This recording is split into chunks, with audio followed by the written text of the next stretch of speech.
Om Swastiastu. Hello doctors and friends, we are from student group discussion B6 and we would like to present our student project with the title of Undernutrition in Under 5-year-old Child. Here are the team members of our student group discussion.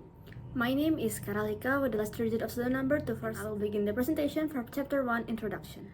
Undernutrition in children occurs when a child's food intake is insufficient and it can be classified into two main types, namely wasting and stunting. Undernutrition is the main cause of death in children under the age of 5 with a death rate of around 30.6 million children globally every year. And the data from the Indonesian Basic Health Survey states that as many as 7.2% of children under 5 experience wasting and 19.7% experience stunting. The impact of undernutrition in toddlers can disrupt the growth and development of the toddler's brain and then impact their intelligence. The impact can also be passed on to the next generation, and apart from that, undernutrition can also cause economic losses due to a decrease in the human productivity. And there are strategies that for addressing undernutrition, which are prevention, treatment, fortification, and delivery platforms. And here are the problem formulation for this student project, and these are the objectives based on the problem formulations of this student project.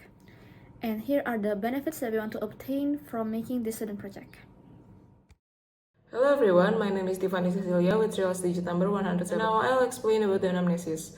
Routine history taking should encompass questions about meal times, food intake, and any difficult experience while eating to provide a quick qualitative overview about food intake. For a more qualitative evaluation, a true dietary history can be obtained by maintaining a food diary or less frequently through weight food intake assessments. When determining whether dietary intakes meet nutritional needs, dietary reference values serve as estimates for the range of energy and nutrient requirements for various groups of individuals. My name is Firsta Trikira with the last three digits of student ID number is 119, and I would talk about physical examination. Physical examination that can be done is anthropometric examination because the definition of undernutrition itself is low weight for age, low height for age, and low weight for height. The results of weight and height will be plotted on WHO growth chart to assess development and nutritional status, and if the patient shows a Z-score below mean 2, the patient can be categorized as undernutrition. In addition to measuring height and weight, measurement of arms, stomach, and thigh circumference can also be taken, and a skin fold measurement, including suprailiac skin fold, biceps skin fold, subscapulaar skin fold, and triceps skin fold can also be taken. Because skin fold thickness is considered an indicator of fat or energy storage. The results of these will be plotted on the WHO chart to assess development and nutritional status. Thank you. My name is Sutedja with the last three-digit name 080, and I'm going to explain about additional examinations. So here are several laboratory examinations that can help in identifying undernutrition in children under 5 years old. The first one is obviously full blood work, specifically hemoglobin and hematocrit levels, and also white blood cell count is important to identify the presence of infection. And then it is also important to measure blood glucose levels and electrolytes, and also micronutrients such as vitamins A, D, B12, and zinc. Hello, my name is Leonyta Augustyne with last three digits 150, and I'll explain about the additional laboratory examination mentioned before are needed to trace the cause, effect, and possible prognosis in each undernutrition case. For example, the blood count from serum albumin measurement is the most often used due to albumins decreasing related to undernutrition that can predict morbidity and mortality. Total lymphocyte count also responds to undernutrition in declining marks in CD4 plus T lymphocytes. In examining muscle mass, urinary creatinine over 24 hours period also measures creatinine height index that indicates extent of muscle depletion. The last one is skin test, also use antigens to detect impaired cell-mediated immunity in some cases of protein energy undernutrition. That is all from me. Thank you. Thank you for the opportunity given. Let me introduce myself. My name is Felicia Simorangkir with the last digit of my student ID is 098. I'd like to explain about identification of risk factors of the patient disease. The first one is biological factors such as frequent infection, like diarrhea and respiratory infections, that impeding nutrition absorption and increasing calorie needs. Also, low birth weight in infants. And the second one, about socioeconomic factors such as household poverty that reduce a family's ability to access nutritious foods and healthcare services. Also, maternal education that low maternal education is linked into inadequate child feeding practice and poor knowledge of hygiene uh, that impacts to child nutrition. The third one is environmental and lifestyle factors such as limited access to sanitation and clean water and rural living. So children in rural areas face greater malnutrition risks due to limited healthcare access and lower dietary diversity. The last one is about dietary factors. So poor dietary diversity, lack of a fair diet restricts essential nutrients needed for children's growth and health. This factor shows that undernutrition in children is not solely due to food scarcity, but also influenced by health, education, and environmental conditions within the family context. That's all from me. The next slide will be presented by my colleague. Thank you. My name is Gede Nathan with Trikira student number 193. And now I will discuss about the identification of family interaction. Larger family sizes in low-income households tend lead to shortage of resources, causing economic constraint, often resulting in higher rates of child malnutrition. Families with fewer resources tend to struggle to provide adequate nutrition to their children. Educated mothers make informed feeding choices, seek healthcare services, and prioritize balanced diets, reducing malnutrition risk in children is fall under the maternal education category. And then engagement in consistent breastfeeding and responsive feeding practices like responding to hunger cues by mothers support healthier child growth and reduce stunting and wasting. And then in preventive health care, family engagement in preventive health care, including vaccination, reduce undernutrition by preventing common childhood illness. That's all from me. The next part will be continued by my colleagues. Thank you. Thank you for the opportunity. My name is Zefanya Rindy Nathalie Pranoto with the last three digits of student number 166, and I will explain about the identification of the disease impact to family. Children who experience nutritional deficiencies are more susceptible to diseases such as stunting, wasting, and recurrent infections. This condition can lead to chronic illnesses that require long term care, adding health and caregiving burdens for the family. Parents need to provide extra attention and often bring their children to health facilities for checkups or treatment, thus increasing the family's healthcare burden. And the next one is the economic impact, which is the economic impact of undernutrition on children is among the most significant. Healthcare costs rise as the child requires intensive and ongoing treatment to treat the effects of undernutrition. Families may have to spend more money on medical visits, medications, and specialized food to meet the child's nutritional needs. Parents may also need to reduce working hours or leave their jobs to care for the sick child, potentially reducing the family's income. And this condition can worsen the cycle of poverty, especially if the family is already in difficult economic conditions.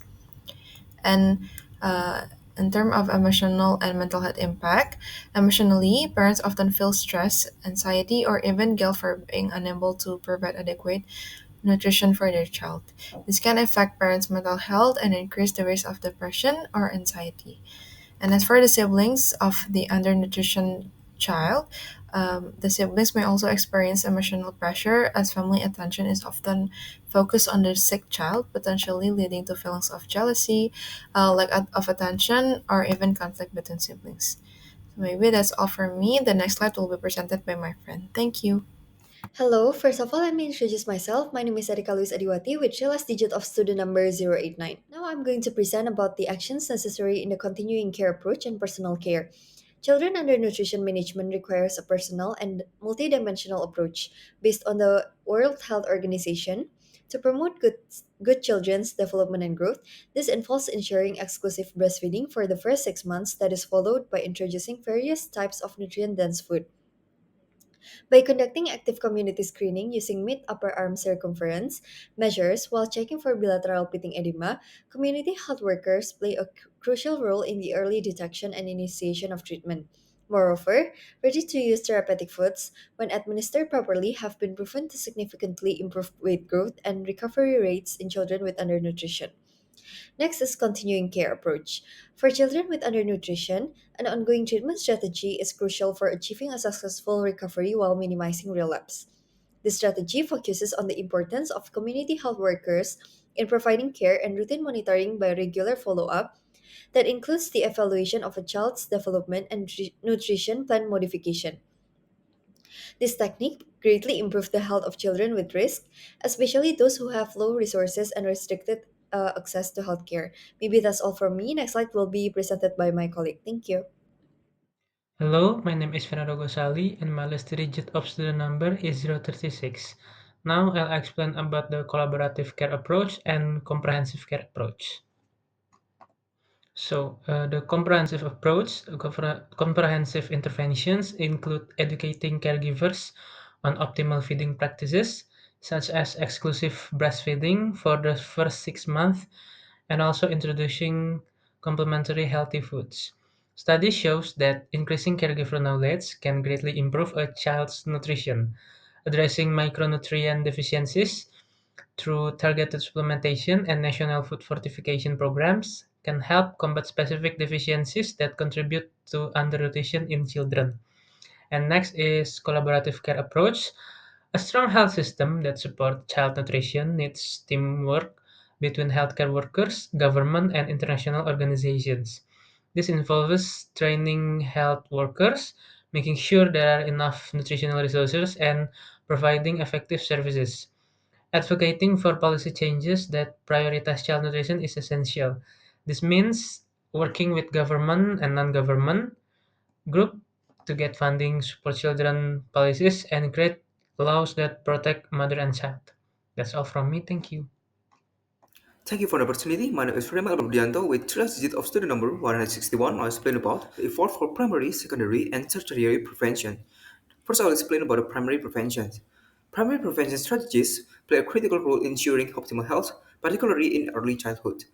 Exclusive breastfeeding for the first 6 months is essential as it provides vital nutrients, antibodies, and significantly reduces the risk of infections in infants. Complementing this, nutrient diversification introduces a variety of fruits, vegetables, grains, and proteins into the child's diet, support the proper growth and cognitive development of the child. Adopting self-feeding practices further prevents infections and promote overall health. Maternal health is another cornerstone of primary prevention. With adequate antenatal care, including supplementation, it will lead to healthier birth outcomes and enabling successful breastfeeding. Community education initiatives are vital, equipping mothers and healthcare workers with knowledge about nutrition, food safety, and strategies to prevent malnutrition, thereby empowering communities to act proactively. Structural interventions, such as policies addressing social and economic disparities, are equally important to ensure access to nutritious food and healthcare resources, creating an environment that supports long-term health and well-being. That's all from me. Thank you. First, let me introduce myself. My name is Danissa with last digit number 005, and today I will explain about secondary and tertiary prevention. So for secondary prevention, it is aimed to detect malnutrition as early as possible so we can treat them as fast as possible. So Kemenkes has made some program, which one of them is children under 5 years old will be weighed every month, and then there is pink book that will be given to their mother. So inside the pink book, it will include the children growth status, which include their height and weight, and then their immunization status. And then if we detect them with malnutrition, we're gonna treat them as fast as possible by giving the children family education about nutritional, about giving the micronutrition supplement and supplementary food. And then there is tertiary prevention with aim to reduce the impact of malnutrition. The first step is to check the patient health status as general and check their vital sign. And then after that, we're gonna treat or prevent their hypoglycemic by giving them glucose 10% solution, treat or prevent their hypothermia by giving them warm blanket, and giving patient the fluid for hydration with resomal, and then treat the patient electronic imbalance by giving them mineral mix with F100, treat the patient infection if there's a sign which include like fever or cough, and give them antibiotic, and then correct the patient micronutrient status, and then give the patient supplementary food, which is the most important step, giving them 150 until 200 cal awake per day, supplementary energy in form of F100 or RUTF, and then give them therapy to help their growth development and give the children family an education about the importance of nutrition. So that's all for me. Thank you. Hello, my name is Pande Candra with my last student digit name R240, and now I'll present you the conclusion of this topic. So, the comprehensive review of undernutrition in under 5 years old children demonstrate that effective management requires a multifaceted approach.